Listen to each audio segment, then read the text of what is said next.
Salam sehat sejahtera, jumpa lagi di channel Mata Ketiga. Anda mungkin berpikir ini hanya fiksi ilmiah, tapi topik yang akan kita bahas sungguh di luar nalar.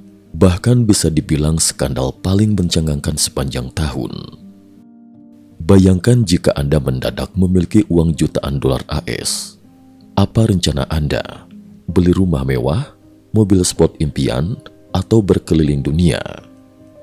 Akan tetapi, seorang programmer asal Tiongkok, Hu Leci, justru melakukan hal tak terduga. Ia membakar 500 koin Ethereum senilai 1,65 juta dolar AS. Dan sekali lagi, Anda tidak salah dengar. Dia memang sengaja membuang koin-koin bernilai fantastis itu ke alamat black hole di jaringan Ethereum, yang artinya koin tersebut hilang selamanya.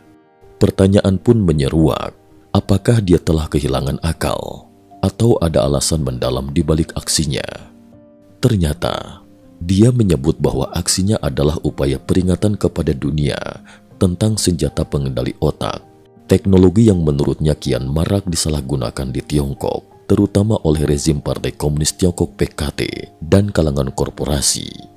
Ia ingin menyingkap rahasia besar yang berpotensi mengancam kebebasan dan kemanusiaan. Kisah ini tidak kalah menegangkan dari film trailer, tapi juga sangat menyentuh hati karena mempertaruhkan nasib begitu banyak orang yang mengaku menjadi korban. Pemantik kehebohan di blockchain. Pada 17 Februari 2025, menjadi hari yang tidak akan dilupakan di komunitas kripto. Hu Leci, seorang programmer biasa, namun ternyata memiliki simpanan kripto bernilai jutaan dolar, tiba-tiba mengirim 500 ETH ke sebuah alamat black hole. Bagi yang belum mengenal dunia kripto, black hole address adalah alamat dompet yang tidak bisa diakses oleh siapapun. Koin yang masuk ke sana tidak dapat diambil atau dipindahkan. Praktis, itu sama saja dengan membakar uang senilai 1,65 juta dolar AS. Pada transaksi di blockchain Ethereum yang bersifat publik dan transparan, Hu Leci meninggalkan pesan mengejutkan dalam bahasa Tionghoa. Bos besar Quant Investment, Feng Xin dan Su Yuqi, telah menggunakan senjata burn machine untuk menindas semua karyawan dan mantan karyawan perusahaan. Bahkan mereka sendiri juga menjadi korban kendali. Bunyi pesan itu lebih mirip ledakan informasi ketimbang sekadar keluh kesah karyawan. Ia menuduh perusahaan tempatnya bekerja memakai teknologi pengendali otak bukan hanya untuk menekan orang lain, tetapi juga menjadikan bos-bosnya sendiri sebagai korban. Tak lama kemudian, Hu Leci menyumbang 100 ETH lagi ke Ethereum Foundation dan merilis pernyataan panjang lebar mengenai senjata pengendali otak dan budak digital. Aksi nekat bukan demi sensasi. Mengapa seorang programmer yang terkenal rasional dan gemar analisis logis, ciri khas kaum teknis, mau berbuat senekat itu? Ia menjelaskan, tindakan itu bukan demi pamer, bukan pula karena ingin mencari sensasi. Dia semata ingin menggugah kesadaran publik tentang kejahatan cybernetika paling berbahaya pada abad ini. Hu Leci menyebut, ada teknologi mutakhir yang sanggup menghapus keinginan dan sensorik seseorang secara perlahan, hingga jadilah manusia-manusia budak digital yang patuh total. Bahkan dalam pernyataannya, Hu Leci mengungkap tekadnya, bila saya sampai pada tahap akhir menjadi korban, saya akan memilih mengakhiri hidup saya. Sepintas, ini mengingatkan kita pada Dr. Li Wenliang di tahun 2019. Dokter yang membocorkan info awal wabah COVID-19, lalu mendapat tekanan luar biasa sampai akhirnya meninggal dunia. Ia juga mengungkap telah mendonasikan 5,35 juta dolar AS ke Wikileaks, organisasi nirlaba yang selama ini dikenal sebagai wadah pembocoran skandal-skandal besar.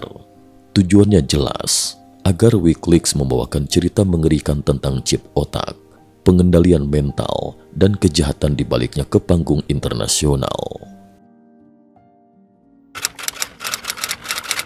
Benarkah ada senjata pengendali otak?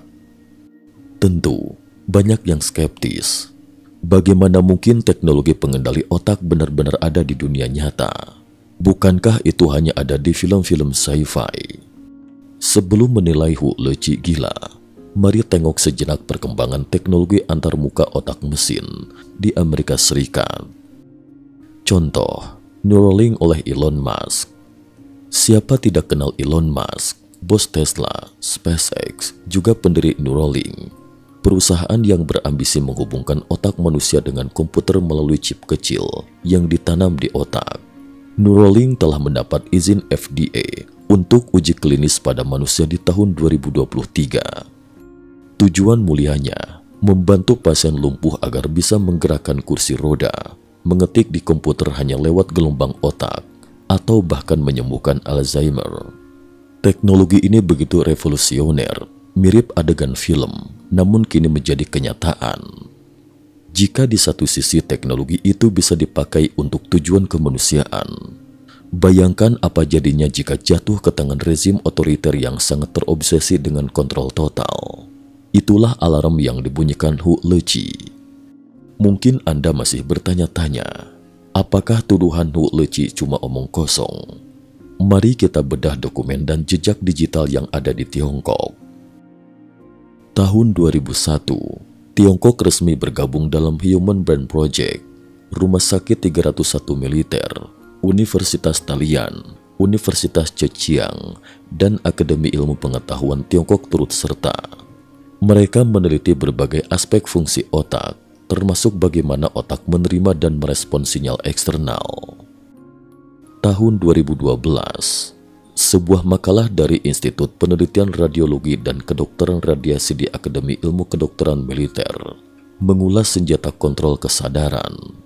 Dipaparkan bahwa senjata ini dapat memengaruhi penglihatan, pendengaran, sentuhan, hingga mimpi seseorang, memicu emosi negatif seperti marah, malu, atau takut yang berpotensi membuat korban kehilangan kendali atau bahkan bunuh diri.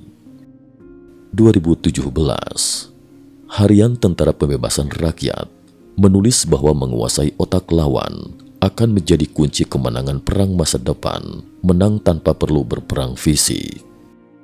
2019, Kantor Berita Xinhua, corong resmi PKT, menegaskan potensi dahsyat antara muka otak mesin untuk menundukkan pihak lawan. Tak harus dengan chip di otak, bisa juga memanipulasi pikiran melalui gelombang elektromagnetik, cahaya atau suara. Dari sini terlihat jelas bahwa Tiongkok telah lama menanam investasi besar di riset kontrol otak, terutama untuk kepentingan militer dan intelijen.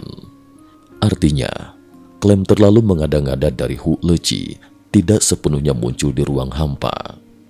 Ada jejak riset resmi PKT soal senjata kendali otak yang dimaksudkan untuk membuat musuh tunduk tanpa bertempur. Kisah para korban. Ada banyak laporan di Tiongkok mengenai orang-orang yang mengaku sebagai korban kendali otak.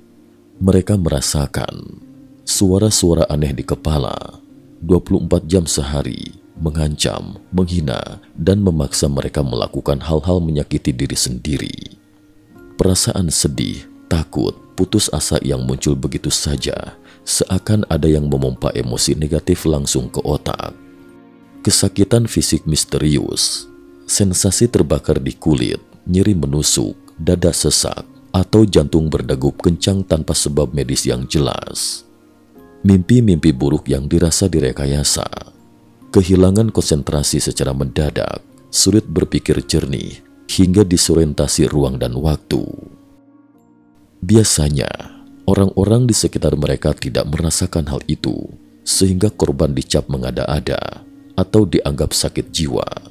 Bila mencoba melapor ke polisi, mereka malah dikirim ke rumah sakit jiwa.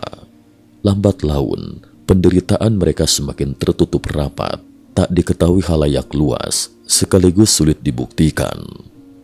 Kejadian ini menggemakan kembali ingatan kasus pencurian organ terhadap praktisi Falun Gong sekitar 2 dekade lalu.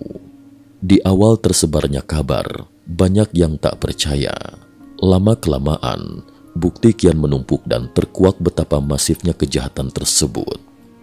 Kini, kita dihadapkan pada isu kendali otak yang barangkali akan diungkap dengan pola serupa, diawali kecurigaan, diabaikan, lalu suatu ketika mungkin terbukti benar-benar terjadi.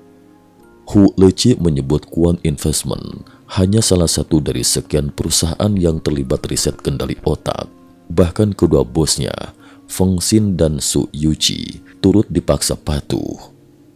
Lebih jauh, ia mengklaim teknologi ini telah menyebar ke ranah militer dan menjangkau berbagai sektor dalam masyarakat, termasuk korporasi swasta, sehingga siapapun bisa menjadi korban. Muncul pula dugaan bahwa PKT menggunakan teknologi tersebut untuk memata-matai rakyatnya sendiri demi menjaga stabilitas kekuasaan. Dalam artikel-artikel militer Tiongkok, memang sering disebutkan perang di masa depan dimulai dari korteks otak. Bila teknologi kendali ini mencapai tingkat sempurna, manusia dapat dikendalikan layaknya drone. Tentu, imajinasi ini mengerikan. Namun jejak riset dan dokumen yang beredar tampaknya sejalan dengan klaim tersebut. Mengapa Hu Leci harus membakar 500 ETH?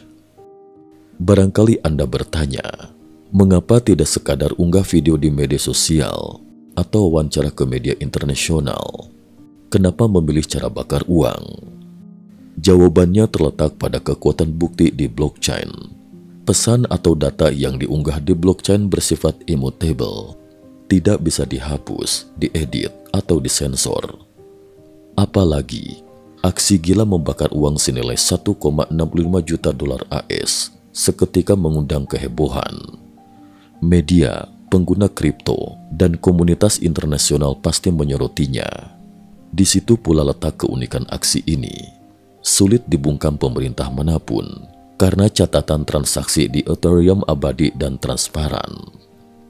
Pasca skandal ini, muncul token Moyin Coin di bursa kripto disebut-sebut memiliki keterkaitan dengan Hu Leci. Harga token ini melonjak drastis dalam waktu singkat, lalu amblas. Fenomena ini memang kerap terjadi di dunia kripto. Sebagian menilai ini sekadar memanfaatkan momen kehebohan, sementara sebagian lain berspekulasi bahwa Hu Leci sengaja meluncurkan token tersebut untuk meneruskan kampanye dan menggalang dukungan. Terlepas dari naik turun harga token, intinya isu kendali otak tiba-tiba ramai dibicarakan. Aksi Hu Leci berhasil membetot perhatian global, sehingga lebih banyak orang yang dulu tak mau repot memeriksa, kini mulai menelusuri makalah, laporan, dan jejak digital penelitian kendali otak di Tiongkok. Siapapun yang pernah memantau perkembangan Tiongkok akan mengetahui gaya PKT menggunakan teknologi untuk mengawasi dan mengontrol rakyat secara ketat. Contohnya, sistem CCTV raksasa memantau jutaan penduduk di kota-kota besar 24 jam. Sistem penilaian kredit sosial menentukan siapa layak mendapat pinjaman, tiket pesawat, bahkan pekerjaan, semua berdasarkan kepatuhan dan catatan sosial seseorang. Kontrol internet memblokir situs-situs asing, membatasi kebebasan berekspresi. Kini, isu senjata kendali otak menambah satu lapis baru yang jauh lebih menakutkan. Menariknya, di tengah isu panas ini, beredar kabar bahwa Xi Jinping baru-baru ini mengundang para bos besar teknologi Tiongkok dalam suatu pertemuan khusus. Ia menegaskan, kebijakan bagi perusahaan swasta tidak akan berubah.